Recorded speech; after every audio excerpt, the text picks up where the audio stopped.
Ya. Wona si alfa aftai le tua nei taeao lona sa.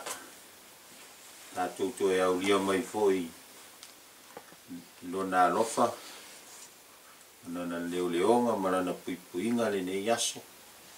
Ya Aulotu mau peai i polo inga ole. Faama'i.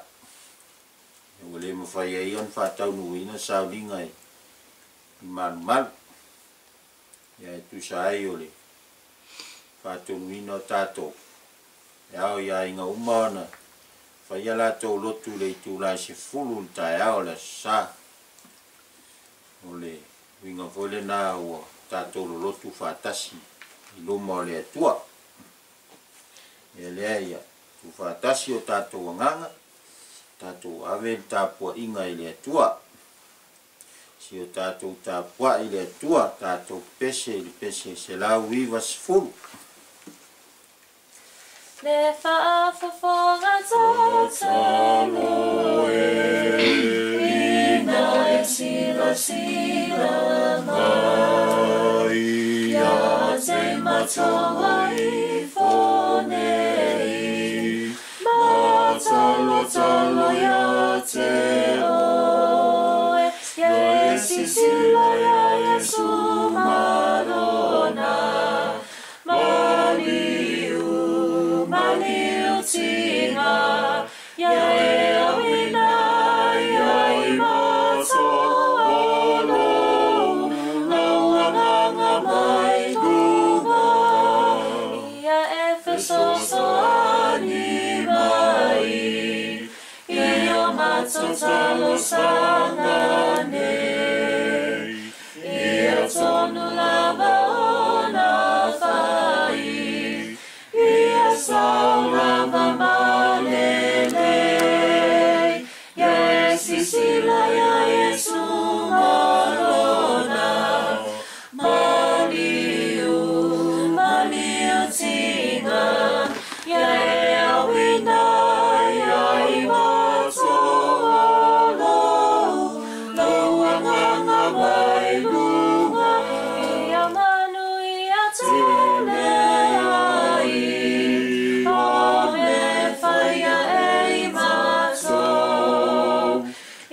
Sangat supu pea mai, le fia ya Yesu, ya sisila ya Yesu malona, maliu tinga, ya awina ya matou lauanganga mai tatou talu. Le tua paiae, le tua silsiliese, le tua o le lofa tunoa, le tua o mea tonu uma, le tua o lo lofa mai pea ia te matou i le lofa e whavavau. Pea no whaalia ia Yesu Keriso lo matou ali i lona soifua. Wai te sila fia mai whafongaina i matou. Au matou atu i luma i le nei Aso Sa e ofo ina atula matou tapula'a faaleaiga. Wai au lava na matou whafo i atu i lavu fia o le viinga le whamanu ma le whanetanga. Wa o lo alofa o sili lava lea i lo matou ola. Ua tuana i atu Pena vaiaso e whiau mga aluenga, o fuafuanga whai ai maise le whianga iai au onga. I le ngata foi tono ainga au nanga esi, pa pia foi lau e kale sia i ala esi. Le mātou mul mau pero o lofa tau si mai lo mātou ola. Wai au mai ai lo mātou ola i le nei Aso Sa i lo fi le mu ma lo saunga le mu. Le aso lava tau lau fio. Au mātou mafuta atu ia te oe mai tonu o mātou a inga taitasi. O lau au auna ma inga lotu uma i le itu la lava le nei. O si taulanga atu i mātou uma. se sulai nai lo wanga le tele ya te matou. Whaftai le tua e lo tapula'a o ina o la matou o lo matou ola nei. Ua whaasaunga le mui nai matou nei pua ngā ai maise le faama'i o lo pepesi pea i le lalolanga. Manuia pesi o matou aiga, manuia foi nei o matou aiga o nofo valavala ai le itu ma le itu o le nei lalolanga. Ai maise foi Samoa. E manatu whapea foi i lau au na whaife au ma le aiga. Nei aiga uma o si o matou Aulotu. Whaftai le Atua, wa po fea lava lo matou iai. Whaalia pea lo alofa ia te matou, lo matou wola, ma so matou malos. E tupu ai pea le oli, ma le fia i o matou lotu. Wa te whaia pea mea sili mo i matou. Mi ia lo wanga le lei, whaalia pea lo alofa tau si mai a te matou. Lo matou mawai pea le malo longa o matou anga. Whaftai, i lau mea alofa le ola o lo whatamau ai ngai nai pea i matou. Lo e tausi pea i matou i le ola i le tino nei. O lo e tausi fo i matou i le ola i le anga. E mori mau fo i lau tala le lei mo i matou i le aso ma le aso. A wao lo fina Lapata'iga le Atua e. Le o matou wola ma sawa vali ai. Whaftai mo lo wanganga paia ma lo na fisoasoa ni mai. O lo matou malo sililo, o lo tauto luaina pea lo matou wola i aso umu. Ai whaasili la matou whaftai. Ono Yesu lo matou wali whaola. Le na fio mai le nei la lolangi ma ofo ina mai lo na lava soifua paia. Na ia saunia ai le whaalatanga mo matou wanga. Ia tu mau atu pea i lau fio e vi inga le whaamanu ma le whane ta. A wā o lo walofa o sili lava lea mo i matou. E matou te langona pea le anganga whaamaulalo atu i o luma. Matou te whātu ese a wā o matou o tagata Aso Sa. O le ai lava so matou ato toa. E tumu lava i matou i vaiainga whaare tagata o le nei ola. E ali alo whae. Whamangalo la matou i fonga. Wa o le ai lava so matou ato toa le li e. E tai o matou atu i o luma ma o matou loto whamaulalo. E talia mai la matou whato e senga. A vea le taulanga na saunia i Yesu i lona lava soifua paia. E toe fuataina, ma toe whanau fowina ai matou nei. Ai toe whaato atoina i matou se ola o foinatu. Ia whaia i pea lo lava finangata. Whamanuia mai le ia la matou nei fonga. Lo matou ainga nei, lo matou tina. Ai matou uma se o atu lava i se au pito i titi o le whanau. Whamanuia foi la matou Aulotu mai Kalatia. Lau au auna ma lau lafu mamo e uma. Whamanuia foi na i o matou ainga uma o matou nofo valavala ai. Whapea uso matua whawhine, tama whanau fo. O e whaonga ina mo le tatalaina o lo finanga. Ia to mua i lau fio lo matou wola o foina atu. Ile ne vai tau, iona suinga ua o mai. Whapea foi le faama'i ua fele lona pepesi mai le lalolangi le li e. Ile ai so matou loa ma so matou malos. Au o foina atu o matou tagata ia te oe te fesoasoani mai. E te sapasapaia lo matou wola. Matou te saunga le muai. Lawa fio, e te whātau nuina fuafuanga ma whamoe ngawhai, tono matou ainga, tau wāti ae. E masi foi o lau e Kalatia, matou au auna ma tau tuai. ia e whamanuia la mātou au mau ai ma le ati ai tono le nei atunu. Maua le ola malosi ma le maloloina. Whea ngai ei mo whiau tiuti o aso taitasi. Whamanuia foi na ia mātou whanau la to wola o awina. Ma le tau mawhai ai to tonu a onga. Whamanuia na ia mātou mātua. Iai pēa le anga le lei o la ufio ia i la topo. So ani atu ia i la tau, o le ato toa le malosi o le tino. O e mamai tono a inga, tono fale mai no fuanga o whanofo e se ai, pa pēa foi le fale o le au mātua. Iai pēa le mana whamalo lo la ufio le li e. A wai foi wa fei whanonoanga. Si whamawhanawhana ma whamaise lo wanga. Whamanuia lau e kālesia o au, mana whiau.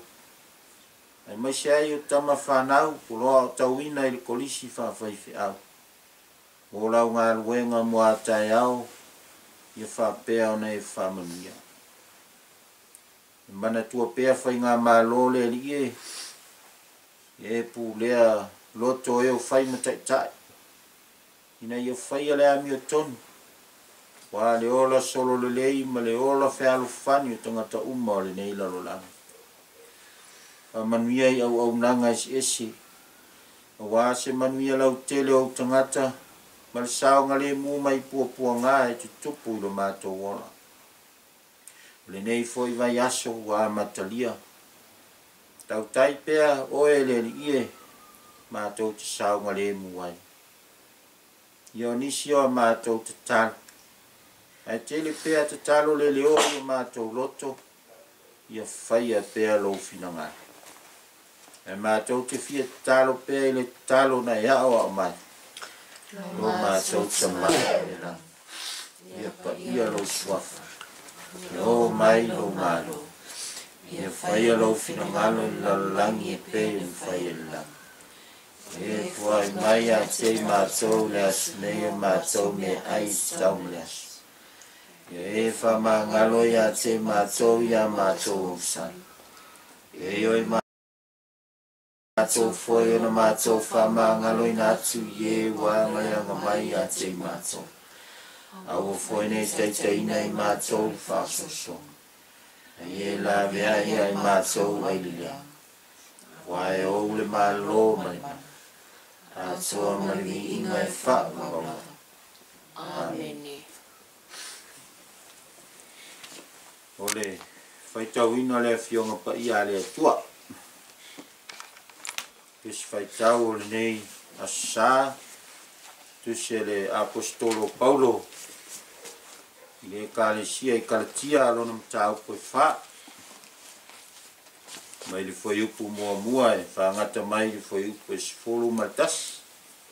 Tātou te whaitau whea wawai fo iai. Kalatia, tāu koe wha.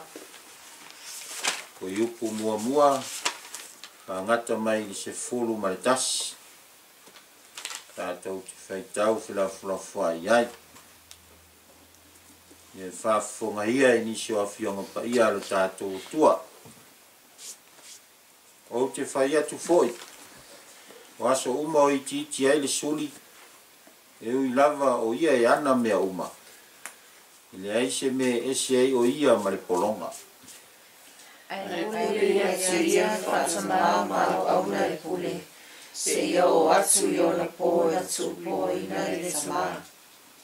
Sa whapea foi tātou ino tamaiti. Sa nofo polonga i tātou i mata upu mua a le lalolangi. A o atu i le whātuanga o tausanga. O na awina mai lea i lea tua o lona alu. Na whanau ni whawhine. Na whanau o nofo i le taula fono. Ina ua whātau mai e ia i e na nofo i le tūla fono. Ia vea i tātou mātali. O atali o tau. O le mea lea wa awina mai a e lea tua lea mama o lona alu i tātou loto. O manana'o, ama, le tamai. O lea toe whai oe ma polonga. A o le atali. Ai a whai o le atali'i o le suli foi. Ona o le atua. E moni, ui o na po o le loa e o tau le atua na whai ai o tau mapulonga I mea e reni atua. Ao nei o na po ina ua o tau I loa le atua. Pe sili pe a whapea. Ina ua I loa lava o tau e le atua. Pe whape whea na o tau toi li liu I mata upu mua mua e vai ma whataua. O tau toi manana'o ea I o tau toi nofo polonga iai. Te ana I aso, masila, matou sama. Ma le sfultasi. O te fefe ia te o tau. Ina le iu ina whalea ma ina lau ma lena na o whaia ia te o tau. Ni whamanuia mai le atua. Tātou whaitau mo whalongo. Nisi o ana fionga. Tu maua te pēa ia te ialo na vi inga. Nei maso uma e o lava I whangau. Ia sina Mafaufauga whale anganga. Tai alai na ai la tātou Aiga. I le nei foi Aso Sa. O le Tusi sa tātou whaitauina. O le matua o maumaile le foi upo iwa. Ai whaperon whaitauina I le lo minga tuai. Ao nei o na po, na ua outou loa le atua, ai moni, wa I loa lava outou e le atua. E whape wheo na outou toi li liu I mata upu mua mua, e vai ma whataua. O outou toi manana'o ea, I outou toi nofo polonga iai. Whapertania, whapea. But now that you know God, or rather are known by God, how is it that you are turning back to those weak and miserable forces? Do you wish to be enslaved by them all over again? Ia se matua le nā. O le manatu au tū, o lo au mai e tusi whasino aso, o le Mafaufauga. Po Mafaufauga. Imagination. Ao le manatu au. Saulotonga ia ke riso. Freedom in Christ. Ia male lanu mea mata lo whātauaina. O le whamoe moe. Hope. Whamoe moe. Ia le Aso Sa lea wa te anei ma le vaiaso a Atua. Sa tātou whalongolongo ai. E whaitau I se vaenga tele o Tusi e Paulo. Ia Kalatia. Lo ia o mai ai. Tātou tele o toe nofo polonga. I le tula fono. Whale whengainga tuai. Tula fono ia o le peritomeina. O le faama'i o le tino. Tula fono mea ai. Mea ai e whasa. Mea ai e whaongaina. O tula fono tau saminga. Pei foi ona ai e sapati. Ia le foina te whamanatu le apostolo e finangalo Iesu na o ina mai. Le ala tonu lea tātou te ola ai.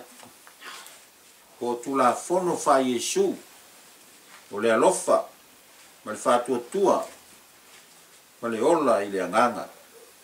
Love, faith, and live by the Spirit. Na whesiri le au tusi upu ia Iesu. Pai mai leli e. O whea ea le polo inga sili I polo inga uma. Ia e tali Iesu. Ia e alofa fo I le ali I lau atua. Ma lau loto Atua. Ma lau anganga Atua. Ma lau manatu Atua. Ma lau malosi Atua. Ia e alofa atu I le lua te tua oi. Ia pei o oe lava ia te oe. Al fatua tua. Ia tu sao I le atua mea uma. Ia wha moe moe, ia wha lango lango I le atua mea uma. au le ola i le anganga, o le olanga fa Yesu, e ala i lona maliu, ma lona toe tu. Tātou te vaila i le matua, lo whapea mai. Lona winga, na mua i loa i tātou e le atua. Na mua i loa i tātou e le atua. Na le winga o le fwaita. E tātou te le i loa le atua. Aua uma o na i loa i tātou e le atua. E ala i le afio mai o Yesu ke viso. Ma maliu mo tātou sui. Aua alona toi tu, lo tātou toi tu uma lava lea. E ai si ala tātou toi fia fo i aitua. Rona winga, taun tātou a ngā i luma, i le whātua tua. Tātou whālango lango, ma whā moe moe i le atua. Wa lea wa whailoa mai le soifuanga o Yesu ke viso. Le na tā ua i le tusi tau aloha Yesu. Iana o au e fitu le na tātou whaitau ai. Talu ai. Whai mai na ua maliu la salo. Te talai Yesu ya Maria ma Mareta. Wa au nei o le toe tu ma le ola.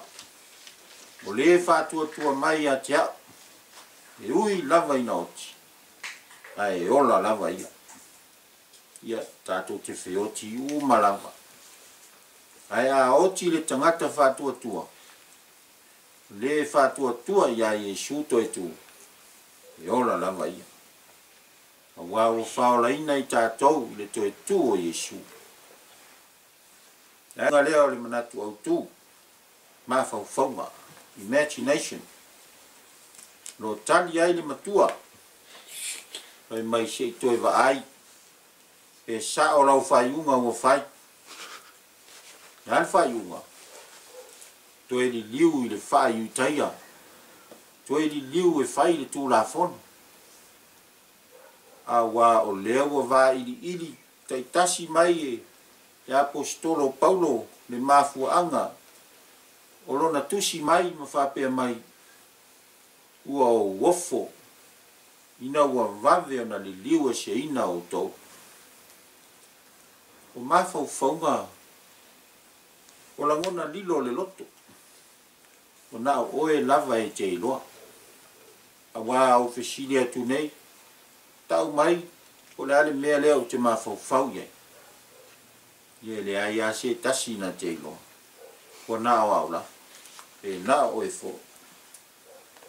Yo lo tala noa fo iai le manatu ao o le vaiaso.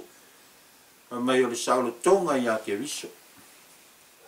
E tala noa ngai le Mafaufauga lava lea o whai ma Aulotu. Tala saulo tonga ia ke viso. Ia, mul whawhai ngofia ina. E tali, o ua tali le manatu Aulotu le matua. Aua tali e le manatu ao le Aulotu. Ai tali e le lanu le manatu ao. Molona winga. Wa tali e le Mafaufauga le fesili. O touto e manana'o ea, yo touto e nofo o longa iai. Ai tali e le saulotonga ia ke viso le Mafaufauga. Ai tali e wha moe moe i le saulotonga ia ke viso. Le al wha moe moe, le winga e le lanu mea mata. Lo tali le saulotonga ia ke viso. Wha moe moe leo Paulo mo le Kalatia. E antala e ina le fina ngalo ke viso. Mai Aulotu e fo i tua. Ai a ngā i luma.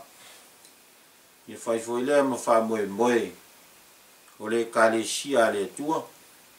Whai fo i lea ma wha moe moe. O tātou uma. A wao ia na mua i loa i tātou. I loa wha pefea. I fia whai tauina i tātou. Whai upe ono. Ma whai upe fitu. O tusi i tātou whai tauina. Ono. Ma le fitu.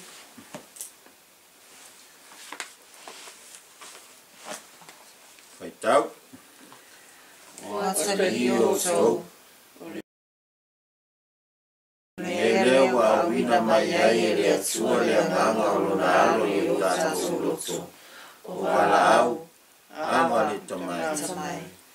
O lea wa toe whai ai o molonga. A le atali, a whai o le atali. O le suli foi ona o le atua. Ia le nā. Le ala le nā le fisile o Paulo. Ia Kalatia. Tau te toe fia foi tua e le polonga. O le polonga e te tusa ma le upu tama fai. Adoption. O Kalatia la. E te le se polonga. A o le atali. O le atali o fai masuli ia ke viso. Ia e manatua. Na mua I fai tātou ma tama fai. Adopted. Na mua I fai tātou ma tama fai. Po le polonga fo. A wha matala fai utaia la la tātou tama fai. Olona wima. E le tau tātou I le ngafa. E le tau iai tātou le ngafa. Le ai foso tātou wha le suli. E le taua foi tātou o ni suli. Le whaamatalaina lea o le tamawhai I le wha I utaia. O wā foi tātou o tangata nu esi. Tātou Samoa. Tātou Maoli. Tātou Fiti o tonga ni wei. Te winga lea o le wha I utaia. A lea lao o tātou. Maua tātou awanoa. Ono Yesu ke viso. Tangata nuu. Ono Yesu ke viso. Lona wingi. O le maua ai o ke viso. O le ai se polonga. O le ai se tamawhai. Au o tātou sulimoni. O tau I le ngafa o le atua. O le tino. A o le ola I le anga. Tau I le ngafa o le atua. O le tino. A o le ola I le anga. A tātou toi mai tau le lei le apostolo Paulo.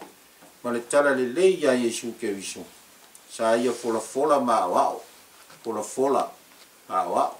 Preach and teach. Le wha moe.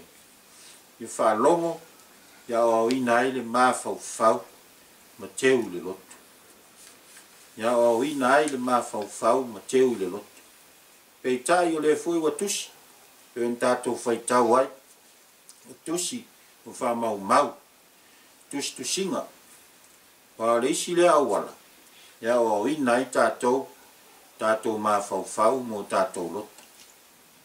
Asani ai tātou le. Upule o le vaai ma whalong. Ma tau ma iloa ai. A le fui lawa iai ma le vaai. Au whai tau. E iloa ai. Lona winga o whaonga ina e Paulo. Au wala o mai ia.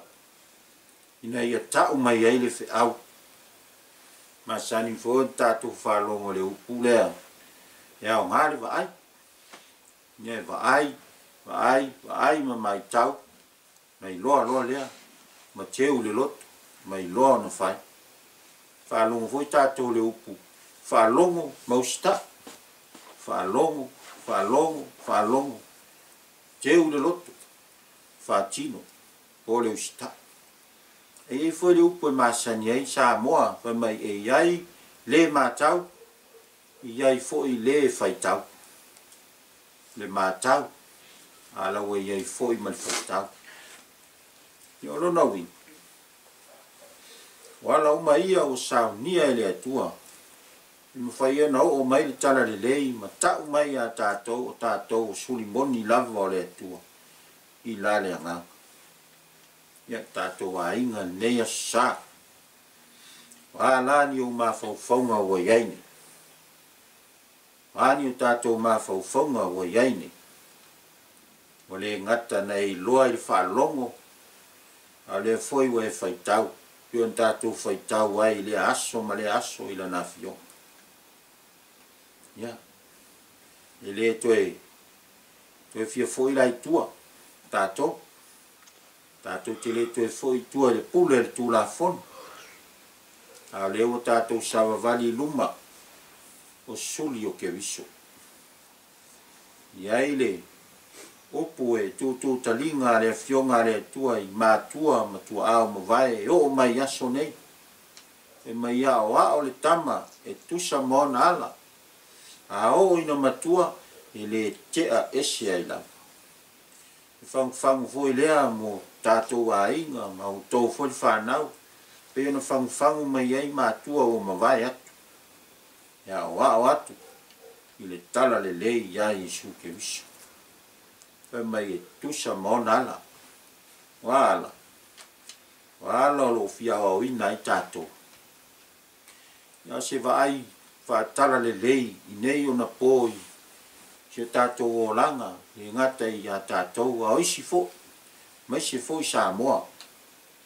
Pai mai o tamaiti e li liu. E adopt. Mai se whainga lea o tele ni whaonga aina. E ui ala i lea whainga. Ai lava a inga. Tātou te taofia nisi o ai a. Ona e le o ni soli moni. O lo la ngona pea lea ngana i tono a inga nuu ai masele Kalatia. A whai e li liu mai. E tau pea o le tama whai. Mo le moni la lea mea. I le wa ai ale tala le le. Ai ale i tūlanga i le nofo tane ma le whaiawa. O tu tusa le whainga o le whaiawa.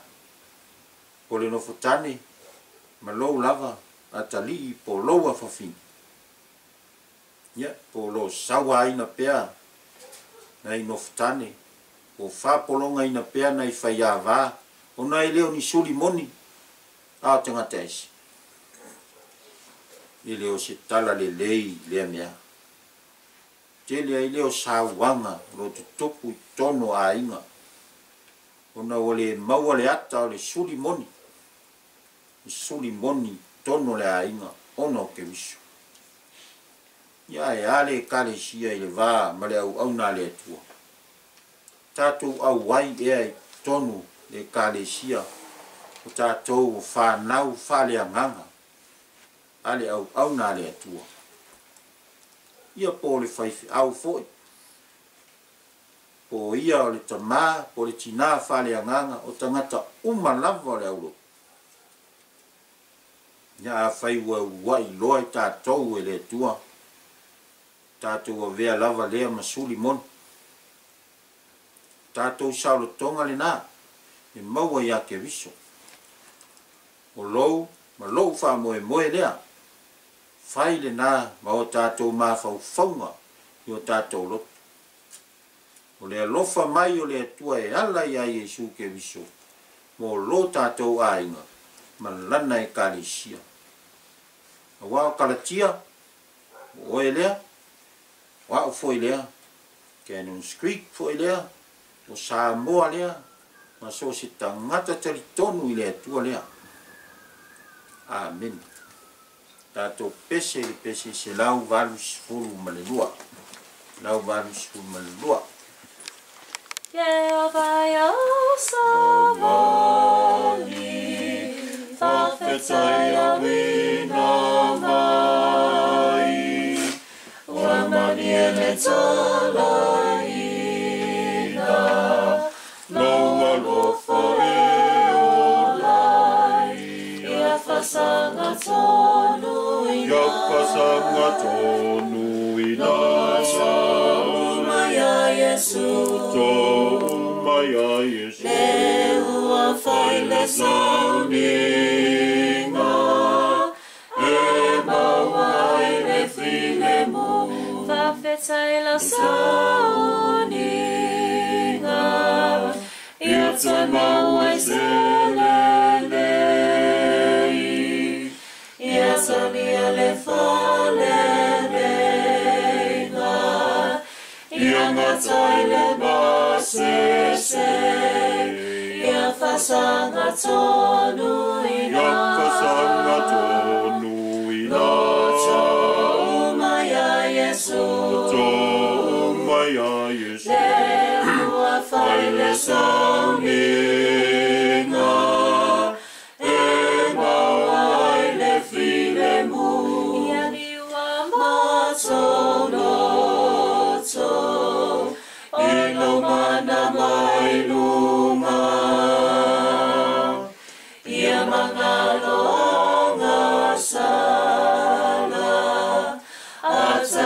tapangota ia fasanga tonu ina Loto maya Yesu le ua faile Sauniga e mawai le file mu Lapata'iga Mafaufauga ua tatalaina mai ia tutumu ai Aulotu ia taofia tonu ai ia fasanga tonu ina Loto maya Yesu le ua faile Sauniga e mawai le file mu Tātou whaiu le talo. Ua umara mātou ngā luenga le ie. Ai le umare whaafitai ono lo wao au mai. Awao I mātou o suri moni ono Yesu ke viso. Awao atili mai pea le ie lo mātou valea I au fionga. Nei mātou popoto maolai.